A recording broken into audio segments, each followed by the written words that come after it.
नमस्कार, बहुत बहुत स्वागत है आपका खबर असरदार। आप देख रहे हैं, मैं हूं आपके साथ ऋतु ज्ञानवानी और मैं हूं आपके साथ प्रशांत कटारे।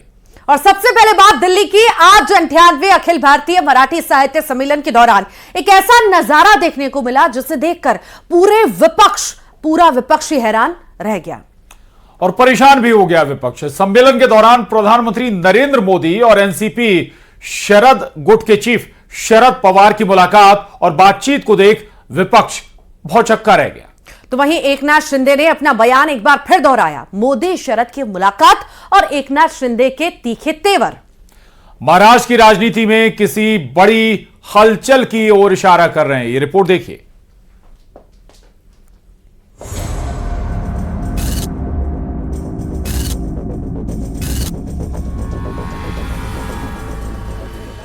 दिल्ली में आयोजित 98वें अखिल भारतीय मराठी साहित्य सम्मेलन में जो नजारा देखने को मिला, उसने सियासी गलियारों में हलचल मचा दी है। प्रधानमंत्री नरेंद्र मोदी और राष्ट्रवादी कांग्रेस पार्टी के वरिष्ठ नेता शरद पवार के बीच हुई बात अब चर्चा का विषय बन गई है।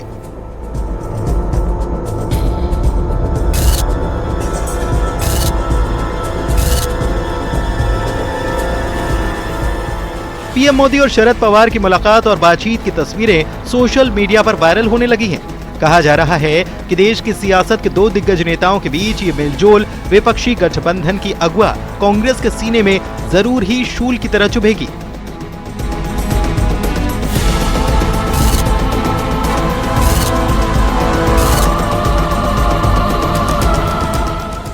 इस दौरान शरद पवार ने न सिर्फ प्रधानमंत्री नरेंद्र मोदी की तारीफ की, बल्कि ये भी बताया कि जब उन्हें इस कार्यक्रम के लिए पीएम को आमंत्रित किया तो मोदी ने बिना किसी देरी के तुरंत स्वीकृति दे दी।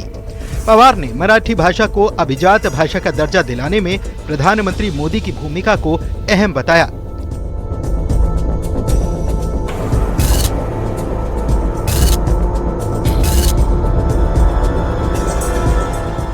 वहीं प्रधानमंत्री मोदी ने इस सम्मेलन को संबोधित करते हुए कहा कि शरद जी के आमंत्रण पर आज मुझे गौरवपूर्ण परंपरा से जुड़ने का मौका मिला। मराठी भाषा अमृत से भी मीठी है। शरद जी के आमंत्रण पर आज मुझे इस गौरवपूर्ण परंपरा से जुड़ने का अवसर मिल रहा है। मैं आप सभी को, देश दुनिया के सभी मराठी प्रेमियों को इस आयोजन की बहुत बहुत बधाई देता हूं। आणि आज तर जागतिक मातृभाषा दिवस आहे। तुम्ही दिल्लीतील साहित्य संमेलनासाठी दिवस सुद्धा अतिशय चांगला निवडला।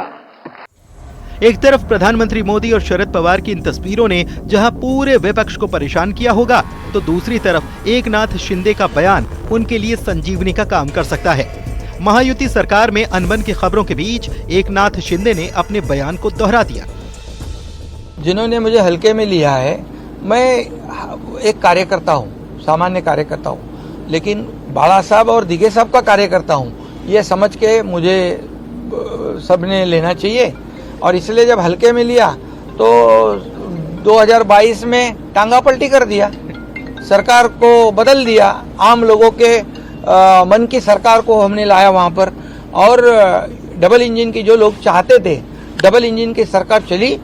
और देखो, मैंने उस वक्त कहा था विधानसभा के पहले मेरे भाषण में कि मैं और देवेंद्र जी 200 से ज्यादा सीटें लाऊंगा, तो 232 सीट आई है।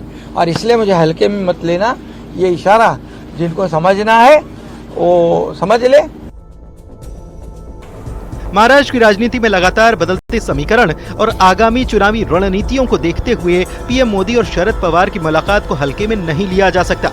वहीं शिंदे के बयान को भी लेकर सियासी बाजार काफी गर्म है। Bureau report, news 18।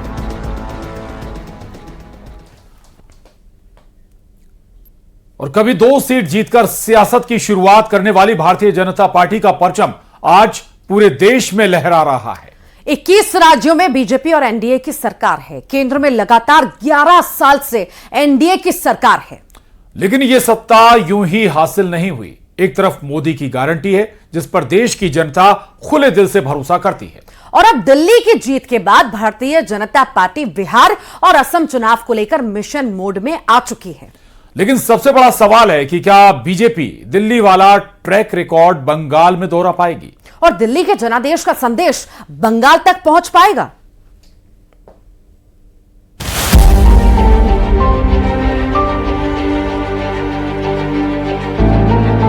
दिल्ली का किला फतह करने के बाद अब बीजेपी के विजय रथ का रुख बिहार और बंगाल की तरफ है और एनडीए में शामिल पार्टियों के साथ मीटिंग में प्रधानमंत्री मोदी ने कहा कि बिहार, असम और बंगाल का चुनाव मजबूती से लड़ेंगे।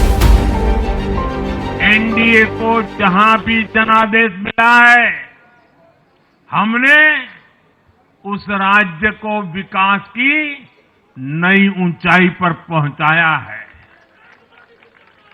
और इसलिए भाजपा को लगातार जीत मिल रही है कि एनडीए यानी विकास की गारंटी, एनडीए यानी सुशासन की गारंटी। दूसरी तरफ एक के बाद एक विपक्ष की जीत वाली उम्मीद लगातार टूट रही है। हरियाणा में कांग्रेस से उम्मीद टूटी, महाराष्ट्र में कांग्रेस, उद्धव गुट और शरद पवार गुट से उम्मीद टूटी और सबसे बड़ी उम्मीद दिल्ली में केजरीवाल से टूटने के बाद अब विपक्ष की अगली उम्मीद ममता बनर्जी से। हालांकि महाकुंभ को मृत्यु कुंभ बताने वाली ममता बनर्जी खुद सनातन के अपमान वाले विवाद में फंसी हैं। इंडी गठबंधन हारे, हताश, निराश युवराज व युवरानियों का ग्रुप है और देश की जनता इंडी गठबंधन के भ्रष्टाचारी, राष्ट्र विरोधी, सनातन हिंदुत्व विरोधी स्टैंड, गलत आर्थिक नीतियां, तानाशाही और अहंकार को सजा दे रही है। हालांकि इसी बीच पूरे देश को परेशान करने वाली खबर आई। खुद अमेरिका के राष्ट्रपति डोनाल्ड ट्रंप ने कहा कि मोदी को हराने के लिए विदेश से भारी फंडिंग हुई है और यह फंडिंग छोटी मोटी नहीं बल्कि 182 करोड़ रुपए की है। पूरा देश जान गया है कि राहुल गांधी गद्दार हैं।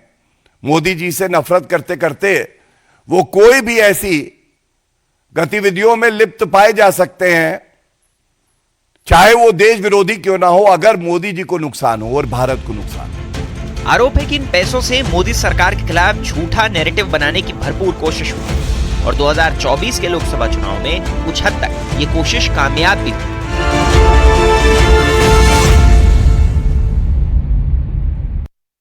और 27 साल बाद दिल्ली की सत्ता पर काबिज बीजेपी की सरकार अब फुल एक्शन मोड में है। आयुष्मान योजना को दिल्ली कैबिनेट की मंजूरी मिलने के साथ ही इस पर अब काम भी शुरू हो गया है। और इसी बीच खबर यह है कि 24 फरवरी से दिल्ली विधानसभा का सत्र शुरू होगा और 27 फरवरी को दिल्ली विधानसभा में सीएजी की 14 पेंडिंग रिपोर्ट पेश होंगी, जिसके बाद अब दिल्ली में जमकर सियासत भी देखने को मिल रही है।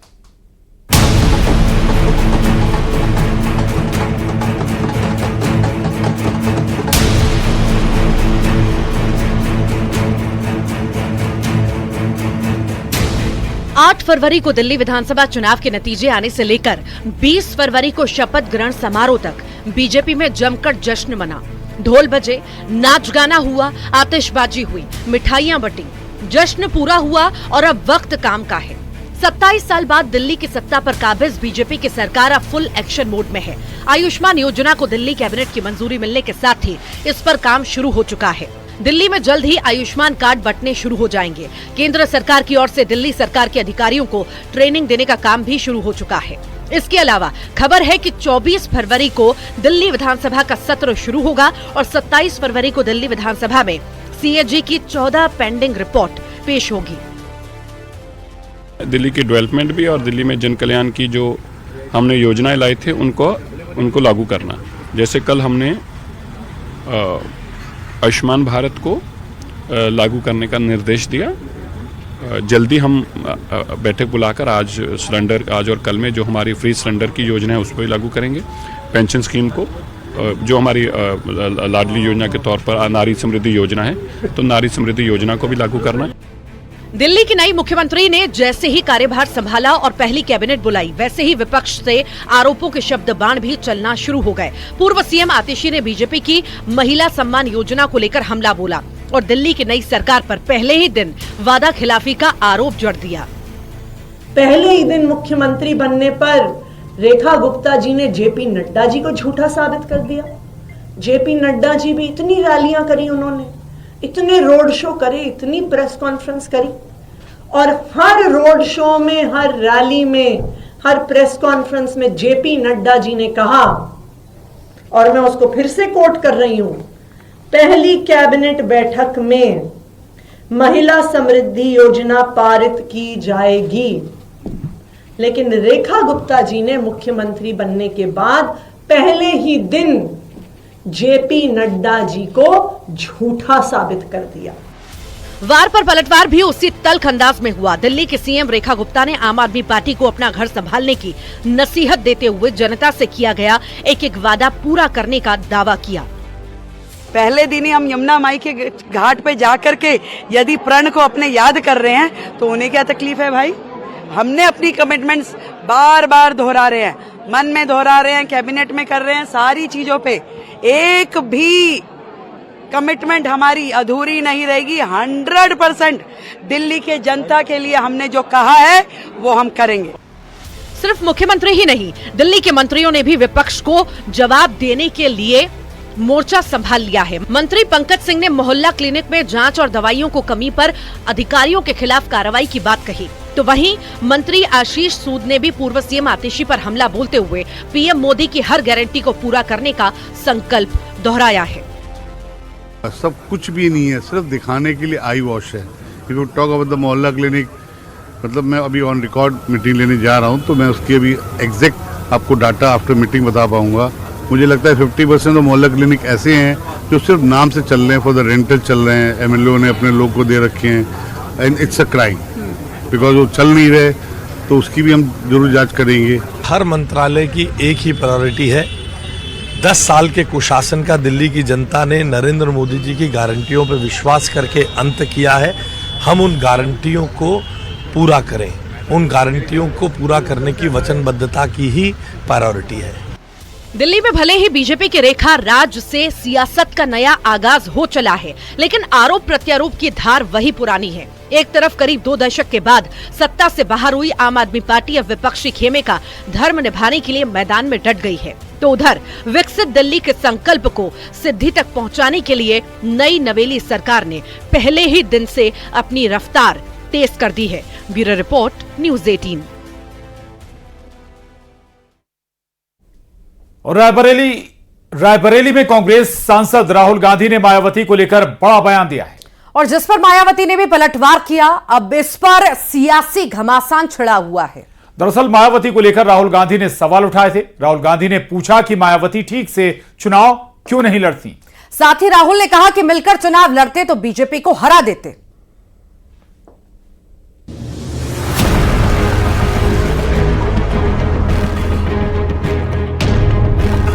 बहन जी आजकल चुनाव ठीक से क्यों नहीं लड़ते? ये भी हम चाहते थे कि बहन जी बीजेपी के विरोध में हमारे साथ लड़े। राहुल गांधी के इस सवाल ने सियासी घमासान तेज कर दिया है। अपने संसदीय क्षेत्र रायबरेली पहुंचे राहुल ने पूछा कि मायावती ठीक से चुनाव क्यों नहीं लड़ती। वहीं राहुल के सवाल पर बीएसपी सुप्रीमो मायावती ने राहुल को करारा जवाब दिया है। सोशल मीडिया पर पोस्ट कर मायावती ने लिखा, कांग्रेस ने दिल्ली विधानसभा चुनाव में बीजेपी की बी टीम बनकर चुनाव लड़ा, जिसके चलते दिल्ली में बीजेपी सत्ता में आ गई है। कांग्रेस के ज्यादातर उम्मीदवारों की जमानत जब्त हो गई। राहुल गांधी को बीएसपी पर उंगली उठाने से पहले अपने गिरेबान में जरूर झांक कर देखना चाहिए। दरअसल राहुल गांधी को इस बात का मलाल है, अगर बीएसपी, एसपी और कांग्रेस एक साथ चुनाव लड़ते तो बीजेपी नहीं जीतती। सुनाते हैं राहुल गांधी का पूरा बयान।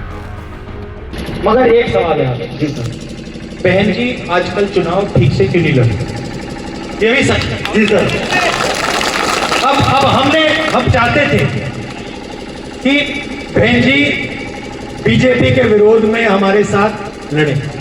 जी सर, ये बात सही है। मगर मायावती जी किसी न किसी कारण नहीं लड़ी, तो ये भी मतलब हमें तो काफी दुख लगा, क्योंकि अगर तीनों पार्टियां एक साथ हो जाती तो बीजेपी कभी नहीं जीती।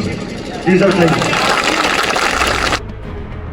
यूपी के डिप्टी सीएम केशव प्रसाद मौर्य ने कांग्रेस, बीएसपी और एसपी पर तंज कसा है। उन्होंने कहा कि ये सभी एक ही थैली के चट्टे बट्टे हैं, अलग अलग लड़ें या मिलकर लड़ें, खिलेगा कमल ही।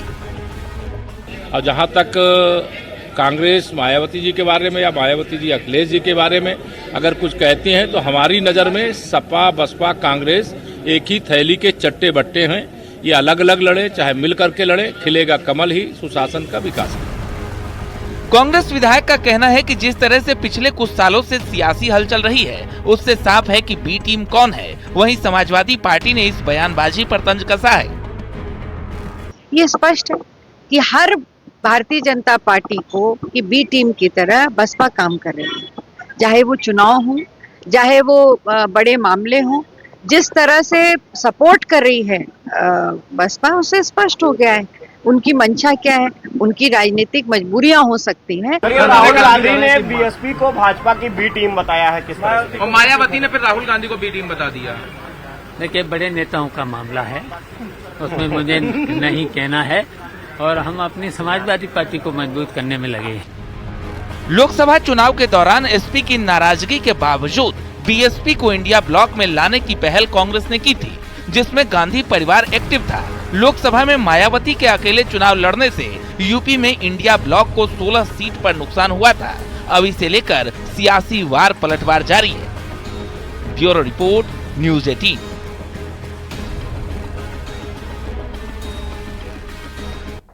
ग्लोबल इन्वेस्टर समिट को लेकर प्रधानमंत्री नरेंद्र मोदी 23 फरवरी को मध्य प्रदेश आएंगे और बीजेपी के सभी विधायकों, सांसदों और चुनिंदा बीजेपी नेताओं के साथ बैठक भी करेंगे।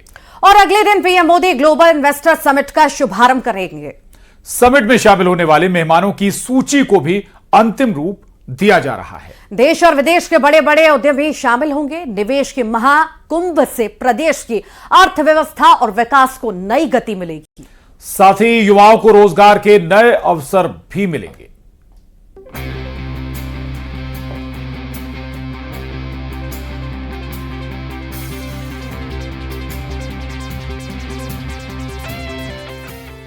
राजधानी भोपाल में 23 फरवरी को पीएम नरेंद्र मोदी पहुंचेंगे। 24 फरवरी को भोपाल में शुरू होने वाले ग्लोबल इन्वेस्टर्स समिट का उद्घाटन करेंगे। लेकिन इससे पहले 23 फरवरी को पीएम मोदी की एक बड़ी बैठक होगी। इस बैठक में मध्य प्रदेश के सभी विधायक और सांसद मौजूद रहेंगे। साथ ही कुशाभाऊ ठाकरे सभागार में ये बैठक होगी। पीएम मोदी करीब 2 घंटे तक यहाँ पर चर्चा करेंगे। इस बैठक में बीजेपी के चुनिंदा पदाधिकारी भी शामिल होंगे। बता दें कि 208 बीजेपी नेताओं से पीएम मोदी चर्चा करेंगे।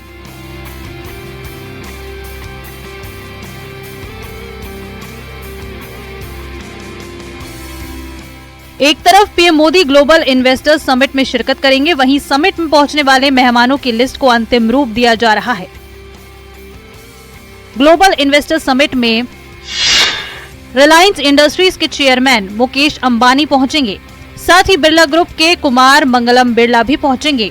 गोदरेज समूह के नादिर गोदरेज, जेके सीमेंट के राघव पद सिंघानिया, फोर्स मोटर्स के अभय फिरोदिया, नोएल टाटा के भी जीआईएस में आने की उम्मीदें हैं। साथ ही विप्रो के अजीम प्रेम जी, जेएसडब्ल्यू के सज्जन जिंदल, वहीं महिंद्रा ग्रुप से आनंद महिंद्रा के आने की भी उम्मीदें हैं। मध्य प्रदेश में 24 और 25 फरवरी को ग्लोबल इन्वेस्टर समिट का आयोजन प्रदेश की राजधानी भोपाल में किया जा रहा है, जिसको लेकर तैयारियां जोरों पर चल रही हैं। खास तौर पर इनमें जो दिग्गज आने वाले, जो वीआईपीज आने वाले हैं, उनकी लिस्ट को अंतिम रूप दिया जा रहा है। उद्योग जगत की कई हस्तियों को इन्वेस्टर समिट के लिए निमंत्रण भेजा गया है, जिसमें से कई लोगों ने अपनी सहमति यहां आने के लिए दे दी है। इसके अलावा 19 फरवरी तक ज्यादातर लोगों की सहमति इन्वेस्टर समिट में आने को मिल चुकी है। उद्योग जगत के कई दिग्गजों ने मध्य प्रदेश में निवेश को लेकर सहमति भी जताई है और पॉजिटिव फीडबैक भी दिया है। भोपाल के इंदिरा गांधी राष्ट्रीय मानव संग्रहालय में ग्लोबल इन्वेस्टर्स समिट का शुभारंभ प्रधानमंत्री नरेंद्र मोदी करेंगे। 25 फरवरी को केंद्रीय गृह मंत्री अमित शाह भी समिट के समापन सत्र में शामिल होंगे। देश विदेश से जो आने वाले जो गेस्ट होंगे, जो मध्य प्रदेश के मेहमान करेंगे, जो अतिथि बनेंगे मध्य प्रदेश के, वो निवेश को लेकर यहाँ पर जो उत्साह दिखा रहे हैं, उसी तरह के उत्साहित होकर वो मध्य प्रदेश से एक अच्छी यादें लेकर यहाँ से रवाना भी होंगे। सुधीर दीक्षित, न्यूज 18 भोपाल। और इसी के साथ ही खबर असरदार में आज के लिए इतना ही। आप बने रहिए न्यूज 18 के साथ।